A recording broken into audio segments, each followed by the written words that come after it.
Friends, welcome back to my channel. તો આજે આપણે બનાવવાના છીએ એકદમ નવી રેસીપી જે તમે લગભગ તો ક્યારેય ટ્રાય નહીં જ કરી હોય. તો શિયાળામાં ઊંધિયું તો બધાના ઘરે બનતું જ હોય છે. તો ઊંધિયાને પણ ટક્કર મારે એવું આજે આપણે વટાણા મૂઠિયાનું શાક બનાવવાના છીએ. તો તમે ઘરે એકવાર જરૂરથી ટ્રાય કરજો અને મને કમેન્ટ કરીને જણાવજો. જો તમારા ઘરે અચાનક કોઈ મહેમાન આવી જતું હોય તો ઊંધિયું બનાવતા તો વાર પણ લાગે છે અને વધારે પડતા વેજીટેબલ્સની જરૂર પડે છે. તો એની બદલે તમે આ સબ્જી બનાવી શકો છો, વટાણા મૂઠિયાનું શાક, જે ખૂબ જ ઝડપથી બની જાય છે અને ખાવામાં પણ ખૂબ જ ટેસ્ટી લાગે છે અને ઊંધિયાને તો ટક્કર મારે એવું આ શાક બનીને તૈયાર થાય છે. તો ચાલો જોઈ લઈએ આપણે રેસીપી. તો સૌ પ્રથમ વટાણા મૂઠિયાનું શાક બનાવવા માટે મેં અહીંયા અડધો કપ જેટલા વટાણા લઈ લીધા છે અને મારી પાસે થોડા લીલા ચણા પણ પડ્યા હતા, અડધો કપ જેટલા, એ પણ મેં લીધા છે. જો તમારી પાસે લીલા ચણા ના હોય તો તમે ખાલી વટાણા પણ લઈ શકો છો અને જો વટાણા ના હોય તો ખાલી લીલા ચણા પણ લઈ શકો છો.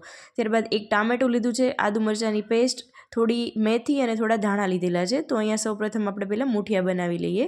તો મૂઠિયા બનાવવા માટે મેં અહીંયા અડધો કપ જેટલી મેથી અને ધાણા એડ કરી દીધા છે. ત્યારબાદ 1 ચમચી આદુ મરચાંની પેસ્ટ, ત્યારબાદ 3 થી 4 ચમચી જેટલો ચણાનો લોટ એડ કરી દીધો છે અને 3 થી 4 ચમચી જેટલો ઘઉંનો લોટ એડ કર્યો છે.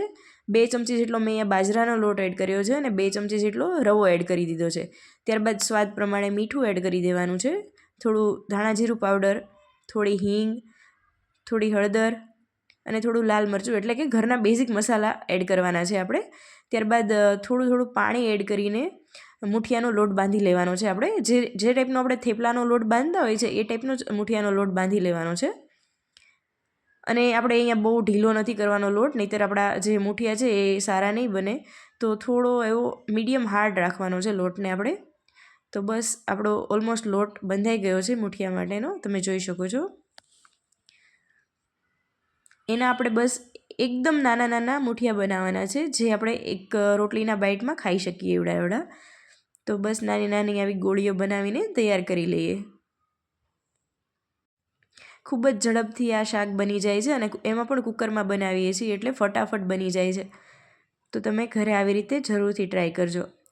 તો બસ આટલા લોટમાંથી મારે આટલી ગોળીઓ બનીને તૈયાર થઈ ગઈ છે. સાઈડમાં મેં અહીંયા તેલ પણ ગરમ થવા મૂકી દીધું હતું, એટલે જોડે જોડે એને ફ્રાય કરી લઈએ. મીડિયમ ગોલ્ડન બ્રાઉન થઈ જાય ત્યાં સુધી એને ધીમા ગેસ પર તળવાની છે. જો ફાસ્ટ ગેસ રાખશો તો અહીંયા ગોળીઓ તમારી લાલ થઈ જશે અને અંદરથી કાચી રહેશે, એટલે સ્લો ગેસ પર આપણે તળી લેવાના છે આ મૂઠિયાને. અહીંયા આપણા મૂઠિયા ઓલમોસ્ટ તળાઈ ગયા છે, એને હવે આપણે કાઢી લઈએ પ્લેટમાં. ત્યારબાદ હવે શાક બનાવવા માટે અહીંયા મેં કુકરમાં 2 ચમચા જેટલું તેલ એડ કરી દીધું છે. જે આપણે મૂઠિયા તળ્યા હતા એ જ તેલ મેં અહીંયા લીધેલું છે. ત્યારબાદ થોડું જીરું એડ કરી દેવાનું છે, થોડી હિંગ એડ કરી દેવાની છે. ત્યારબાદ મેથીને મેં ધોઈને રાખી હતી, મેથી એડ કરી દઉં છું. અહીંયા તમે ઓછી વધારે તમારા ટેસ્ટ પ્રમાણે મેથી લઈ શકો છો. ત્યારબાદ આદુ મરચાંની પેસ્ટ અને એક ટામેટું મેં જે કાપીને રાખ્યું હતું એ મેં લઈ લીધું છે અને એક તમાલપત્ર એડ કરવાનું છે, જે મારે શૂટ કરવાનું રહી ગયું હતું.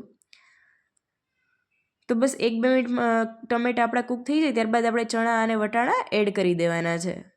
ત્યારબાદ પાછા બધા ઘરના બેઝિક મસાલા એડ કરી દેવાના છે, મીઠું, હળદર, લાલ મરચું, થોડું ધાણા જીરું પાવડર અને 1 ચપટી જેટલી ખાંડ એડ કરવાની છે, જેનાથી ટેસ્ટ ખૂબ જ સરસ એવો આવશે.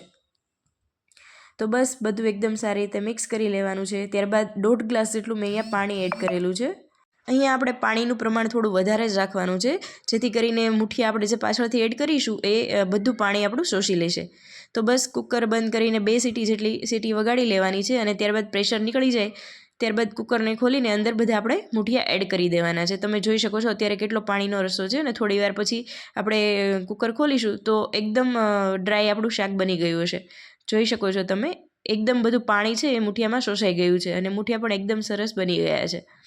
તો બસ એને આપણે સર્વિંગ બાઉલમાં કાઢી લઈએ. ઉપરથી થોડો લીંબુનો રસ એડ કરી દેવાનો છે અને લીલા ધાણા એડ કરીને ગાર્નિશ કરી દેવાનું છે. એકદમ ફટાફટ આ શાક બની જાય છે અને ખાવામાં તો બહુ જ ટેસ્ટી લાગે છે. આ શાકને તમે પૂરી, પરોઠા કે રોટલી કોઈ પણ સાથે ખાઈ શકો છો અને ખૂબ જ સરસ લાગે છે. જોતાં જ ખાવાનું મન થઈ જાય એવું આ ટેસ્ટી એવું ચટપટું આપણું વટાણા મૂઠિયાનું શાક બનીને તૈયાર છે. તો એને મેં અહીંયા પરોઠા સાથે સર્વ કર્યું છે. જો તમને મારી રેસીપી પસંદ આવી હોય તો પ્લીઝ મારા વિડીયોને લાઇક શેર અને મારી ચેનલને સબસ્ક્રાઈબ કરી દો. Thank you for watching.